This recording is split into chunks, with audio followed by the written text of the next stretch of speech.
sans rien. Sans rien. Donc depuis le premier évêque, hein, tu connais son nom? Le premier, oui.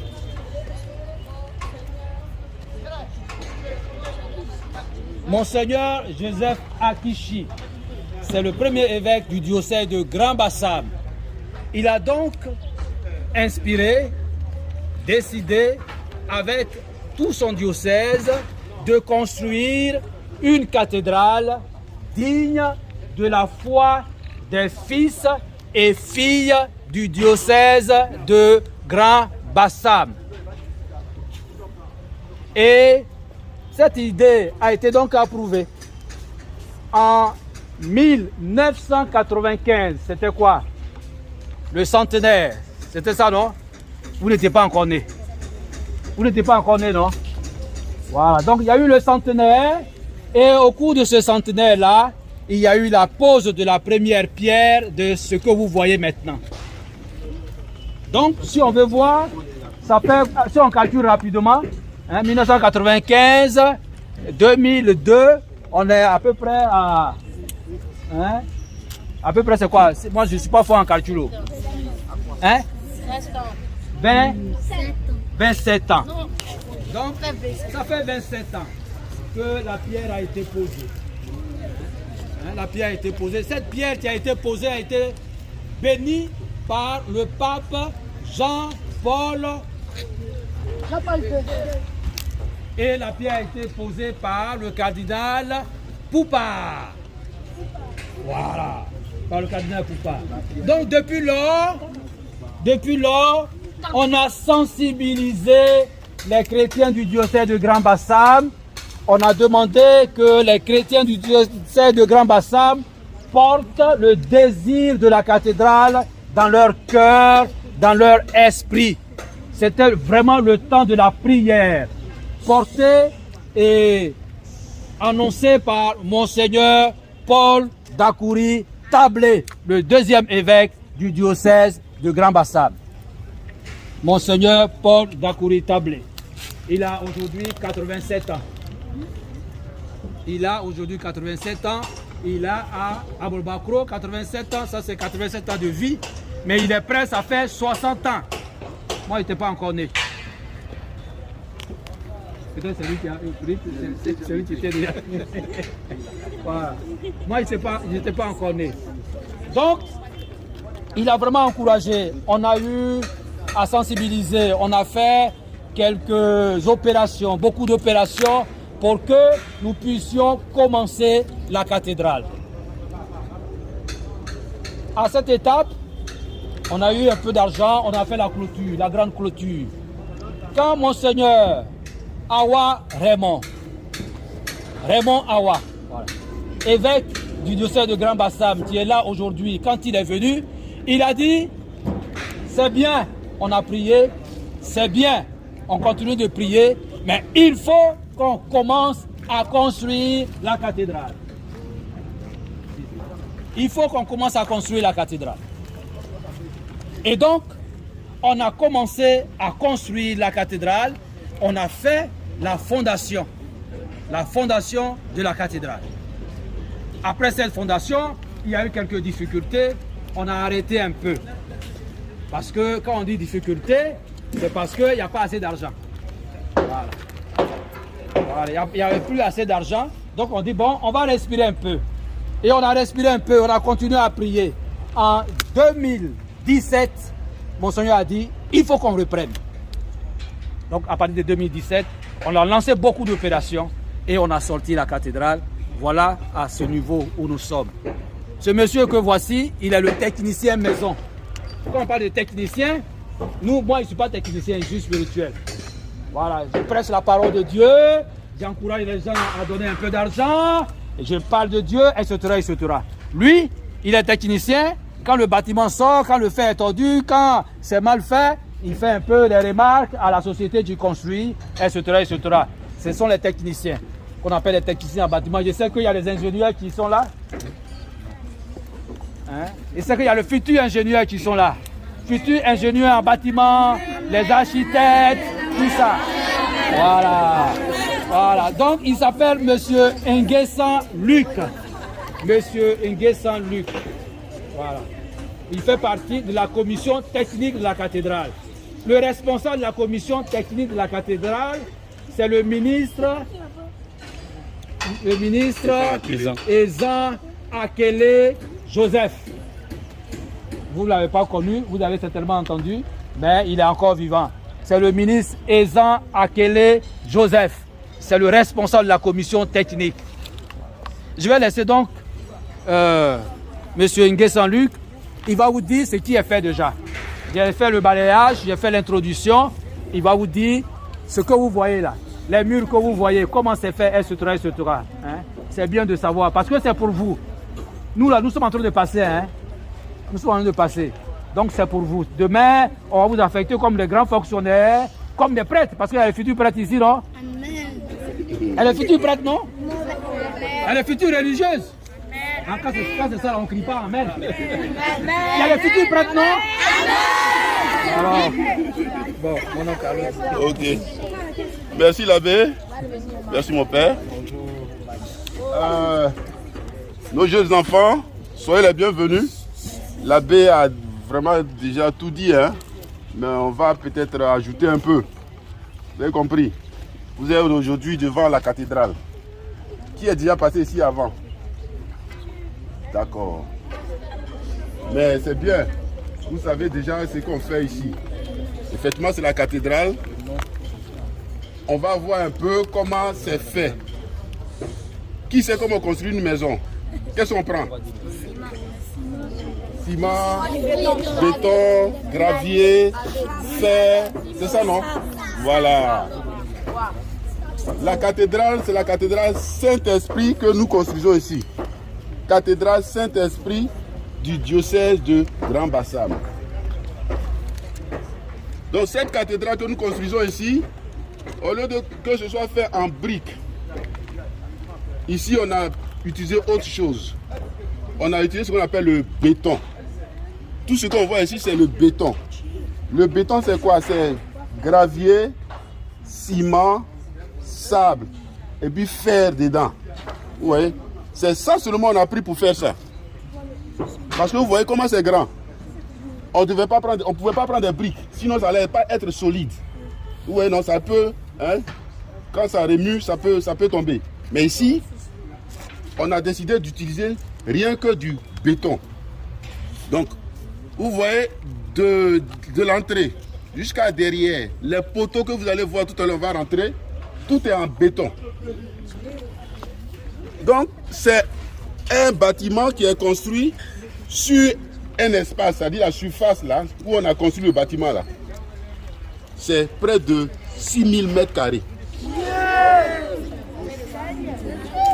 6000 mètres carrés. Ouais. Bon, donc c'est pas un petit bâtiment. Non, le bâtiment que vous voyez ici là, on veut qu'il y ait à l'intérieur au moins 3000 personnes pour faire la messe. Au moins 3000 personnes. Donc, pour ça, il fallait prendre au moins 6000 mètres carrés. Donc 3000 personnes. Ici, nous sommes à l'entrée. À l'entrée, là, ici, on aura ce qu'on appelle un parvis.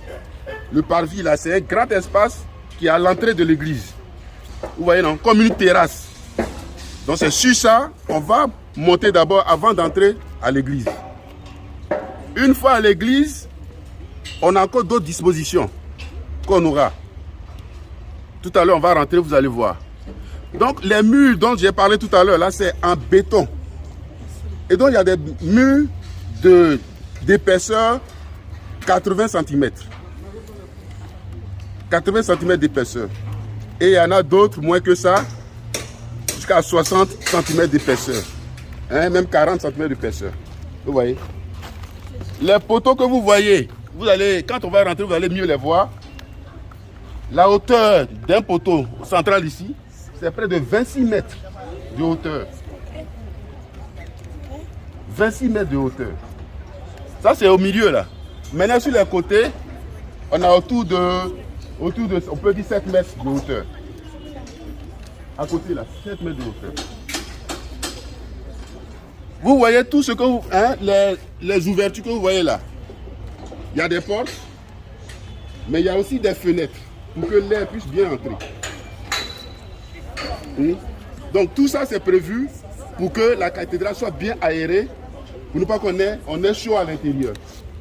Hein, j'ai parlé de la hauteur du bâtiment, près de 26 mètres de hauteur. Et puis au-dessus, on aura une croix qui va faire 15 mètres de hauteur. Donc vous voyez un peu, 26 plus 15, qui veut faire le calcul, ça fait combien? D'accord, vous avez 10 sur 10.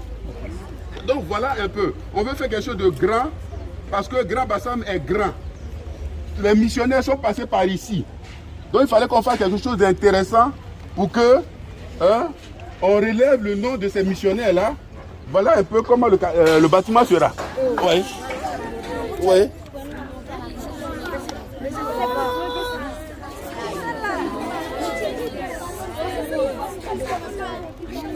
Mais pour arriver à ce que vous voyez ici, il y a du travail à faire. Vous voyez qu'on est encore loin de là. Hein? C'est pour cela que vous êtes venus pour être aussi nos ambassadeurs auprès de vos parents. Pour dire que le bâtiment, on a vu, mais il y a encore beaucoup à faire. Vous voyez, non? Voilà. Donc, on a besoin de vous. C'est bien que vous soyez venus, parce que, comme l'abbé l'a dit tout à l'heure, c'est pour vous. Nous aussi, on va partir un jour.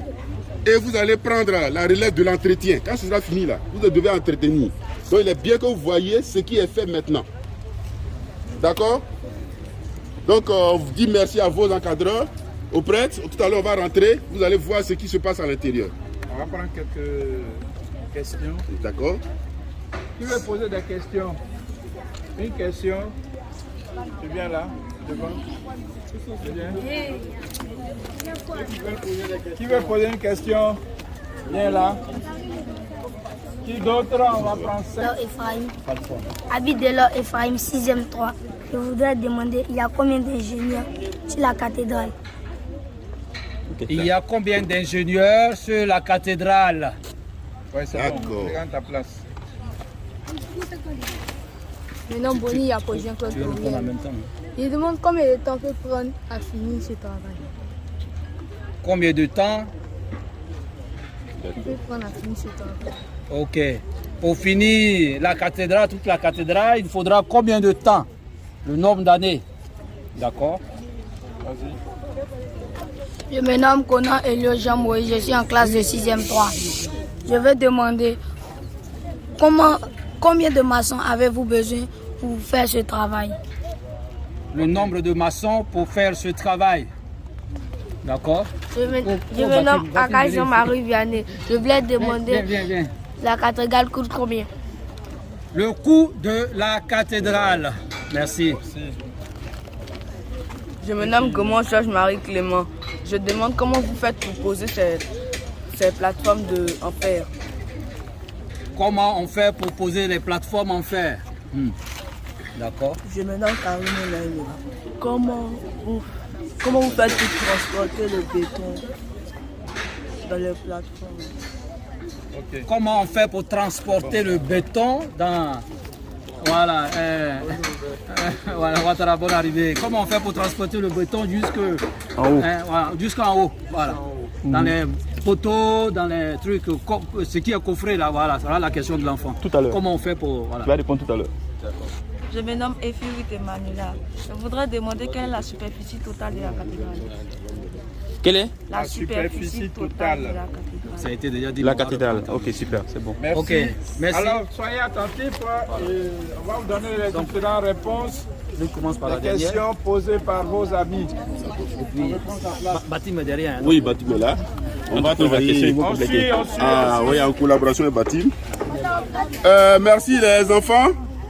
Ça marque l'intérêt que vous avez pour la cathédrale. Ce sont des questions, de très bonnes questions que vous avez posées, parce que vous voulez savoir davantage.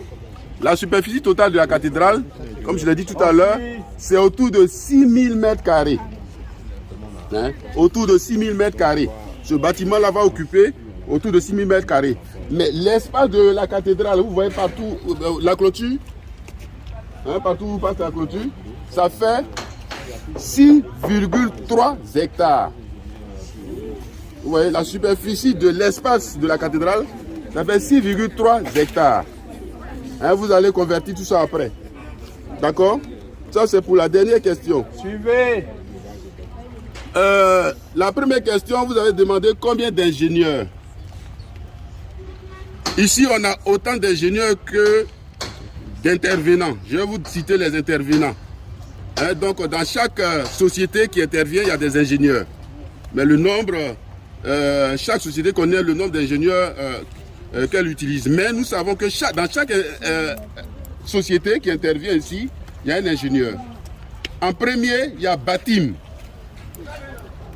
Batim qui construit, qui est là présentement, qui fait tout ce qu'on appelle les grosses œuvres. Hein, tout le béton qu'on fait là, c'est ça les grosses œuvres. Vous notez ça pour ceux qui veulent être ingénieurs demain. Hein? Voilà, les grosses œuvres. Ça, c'est Batim qui fait ça. Donc, il y a au moins un ingénieur dans l'entreprise Batim. Vous comprenez? Il y a aussi l'autre entreprise qu'on appelle Synergie. Elle s'occupe de l'électricité et sonorisation. Là-bas aussi, il y a au moins un ingénieur. Hein? Il y a une autre entreprise qu'on appelle GECO. Hein? Il y a au moins un ingénieur. Cette entreprise va s'occuper de la couverture et bien d'autres aspects, carrelage et tout ça. Ça, il y a au moins un ingénieur. Hein? Il y a aussi d'autres cabinets qui interviennent.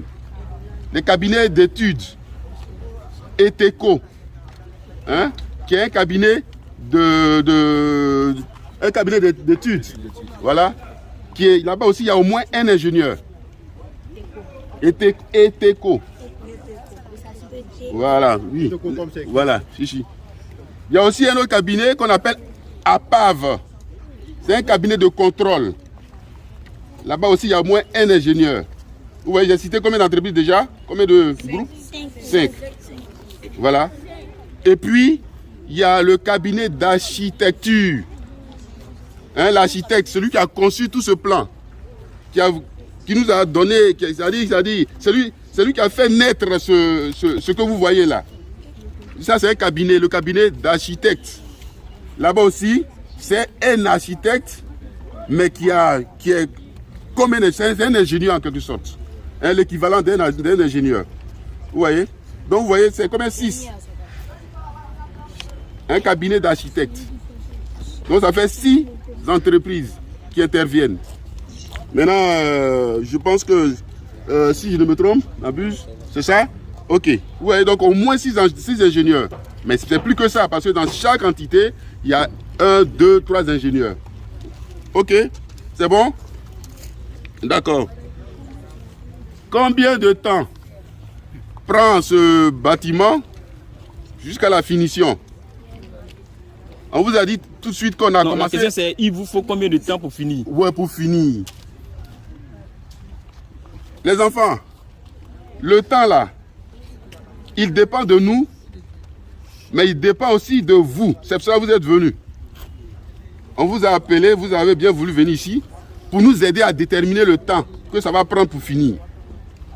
Sinon, on a commencé en 2013. On voulait finir plus tôt. Les travaux ont été arrêtés, comme l'abbé l'a dit tout à l'heure. Et on a repris 2017, 2019, effectivement, les travaux. On a voulu finir un peu plus tôt. C'est-à-dire, jusqu'en 2020, 2021, on pouvait finir. Mais on est encore là. Donc, vous êtes venus, vous allez nous aider à définir, à déterminer le temps. Vous avez compris? Parce que quoi? Tout ça, ça dépend de financement. Ça dépend de l'argent à donner. Et nous sommes encore toujours en train de chercher de l'argent. Vous voyez? Donc, peut-être l'abbé va compléter tout à l'heure. Il va ajouter un mot. Mais voilà ce que je peux dire par rapport... Je vais ajouter juste à la question de combien de temps. Ça ne dépend pas de l'homme. Ça dépend de Dieu. Voilà. Ça dépend de Dieu, hein, ce que nous sommes en train de faire, parce que c'est pour Dieu. Voilà. L'homme, il peut avoir l'argent. Tout de suite, il peut mettre l'argent à disposition. Mais ceux qui vont travailler, tout ça, bon, ça dépend de Dieu. Parce qu'il faut avoir la santé, il faut avoir la force, il faut avoir la technicité, tout ça. Si on ne compte pas sur Dieu, on ne peut pas avancer. Donc on peut se donner un temps. Comme il a dit, on peut te donner 5 ans, on a tout l'argent. Mais il peut y avoir des choses qui viennent grincer un peu. Voilà pourquoi il faut toujours partir de Dieu et finir avec Dieu. Voilà, c'est ce que je voulais ajouter. Donc, ça dépend de vous, ça dépend des techniciens, mais ça dépend surtout de Dieu, parce que l'œuvre que nous faisons, c'est une œuvre de Dieu. Voilà. Une question sur le nombre de maçons. Je vais laisser les intervenants, ceux même qui sont en train de construire là, hein, Batim, qui va nous dire combien de maçons, tous ceux qui, quand vous parlez de maçons aussi, vous parlez de l'équipe, tous ceux qui travaillent. Il va citer tous ceux qui travaillent ici. Hein? Je me présente, je suis Ouattara Mori, le conducteur des travaux. Monsieur Ouattara Mori, le conducteur des travaux, donc c'est lui qui coordonne un peu tout ça. Voilà. D'accord. Concernant l'équipe, nous avons des maçons, des menuisiers, des ferrailleurs. Maçons, menuisiers, ferrailleurs.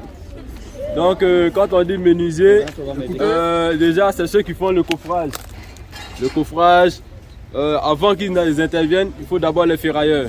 Les ferrailleurs, vous voyez les fers qui sont stockés derrière, comme de l'autre côté, ce sont eux qui font les façonnages pour donner la forme déjà à la structure. Donc après déjà le ferraillage, les coffreurs ensuite viennent pour fermer. C'est-à-dire en fonction de la forme que vous souhaitez, ils vont faire le coffrage en fonction de ça et puis couler. Retournez-vous, regardez juste au fond là. Voilà, justement. Une espèce de coffrage où on doit couler le béton avec le fer. En forme d'arc. Bon, regardez ici maintenant. Et puis regardez aussi, regardez de l'autre côté, vous voyez les fers là. C'est ce qu'on appelle le ferraillage. Voilà, ça c'est du fer. Voilà. C'est bon, vous allez voir tout à l'heure quand on fait le tour. C'est bon. D'accord, le coffrage circulaire qui est derrière là, que vous voyez, voici l'élément dont on a pu couler, qui est là, qui est au-dessus des poteaux. Quand on va poser au-dessus des poteaux, qui est juste à ma droite. Voilà, vous voyez. Donc les maçons, après le coffrage, ensuite les maçons qui viennent pour couler, on a parfois 10 maçons avec des manœuvres. Les manœuvres, c'est ceux qui aident pratiquement le maçon à vibrer le béton et à ramasser le matériel, tout ça. Voilà. Donc c'est un peu ça, les coffreurs aussi, on a au moins une trentaine avec ces manœuvres, les ferrailleurs également. Voilà. Donc je ne sais pas s'il y a d'autres questions encore. Échafaudage. L'échafaudage. L'échafaudage se monte en fonction de l'évolution. Voilà, quand on a commencé, on était en fondation, il n'y avait pas d'échafaudage. Ça veut dire quand vous passez, vous ne pouvez même pas sentir qu'il y a des travaux à l'intérieur. Ça passe, c'est que c'est l'échafaudage. Oui, c'est ce que l'échafaudage. L'échafaudage, c'est ça. Vous voyez, l'échafaudage, c'est les fers qui sont là. On monte là, c'est ça l'échafaudage. Vous avez compris? Comme des échelles. Oui, le fer là qu'on monte là. Voilà, donc l'échafaudage qui est là se monte en fonction de l'évolution. Quand on a commencé dans le trou, on n'avait pas besoin d'échafaudage. Plus on va en hauteur, on est obligé de monter ces éléments pour monter là-dessus pour pouvoir faire les travaux. Voilà. D'accord. Comment on monte le béton? Comment on monte le béton? Nous avons un camion toupie, camion pompe à béton, disons, qui a des bras d'une portée de 57 mètres pratiquement maxi, qui envoie le béton. C'est-à-dire le camion est garé et elle a un godet à l'arrière. Il y a un camion toupie qui transporte le béton de la centrale jusqu'au chantier. Et arrivé sur le chantier, généralement vous voyez en ville des camions où derrière c'est gros, c'est rond et ça tourne au fur et à mesure là. Voilà, c'est du béton qui est à l'intérieur. Elle transporte le béton jusqu'au chantier et arrivé au chantier, le camion de la pompe est déjà sur le site, à son godet dans lequel on met le béton et le moteur qui propulse le béton pour envoyer à cette hauteur. Et parfois aussi, je sais que vous avez déjà vu des camions, vous voyez pratiquement ce camion. Vous voyez ce camion, c'est la grue. C'est la grue mobile pour envoyer les éléments lourds, c'est-à-dire le ferraillage, l'élément qui est juste à ma droite, qui est le chapiteau, qu'on envoie au-dessus des poteaux. C'est cet engin qui l'envoie. Voilà. En ville, on a des camions toupies que vous voyez, des camions pompes, pardon, dont il y a des bras comme ça, plusieurs, avec des tuyaux dessus. Des tuyaux, quand vous passez souvent dessus des chantiers, vous voyez, il y a un camion qui est là, avec un bras qui va jusqu'au-dessus de la toiture. C'est pour envoyer le béton là-bas. Ok. Oui, c'est. Question suivante. Oui, c'est bon. tout. D'accord, c'est tout. Ok. Merci. Donc, vous avez bien compris? Voilà. Donc, c'est pas difficile. C'est difficile, mais quand on connaît le travail, c'est pas difficile parce qu'on prend le matériel qu'il faut. On ne va pas prendre les seaux pour monter et puis aller mettre le béton là-bas. Ce sont des machines qui aident à faire ça. Vous avez compris? D'accord. Voilà. Là, il va faire. Ok. Vous avez demandé quel est le coût de construction de la cathédrale. Mettez dans vos têtes que c'est autour de 5 milliards. 5 milliards de francs CFA. Pourquoi le gros œuvre total? Pour le gros œuvre. Pour le gros œuvre, tout ce qu'on appelle gros œuvre. Écoutez. Gros œuvre et seconde œuvre, ce qu'on appelle seconde œuvre. Il n'y a pas d'équipement dedans. Hein? Tout ce qui est travaux de finition, tout ça, c'est pas dedans. Gros œuvre et seconde œuvre. Vous avez compris? Voilà. Donc, au moins 5 milliards que nous cherchons. Je pense que c'est l'ensemble des questions. Hein? On a tout épluché. Hein? C'est fini? Il y a d'autres questions certainement. On va aller. Hein? Ok. On va faire tout à l'intérieur.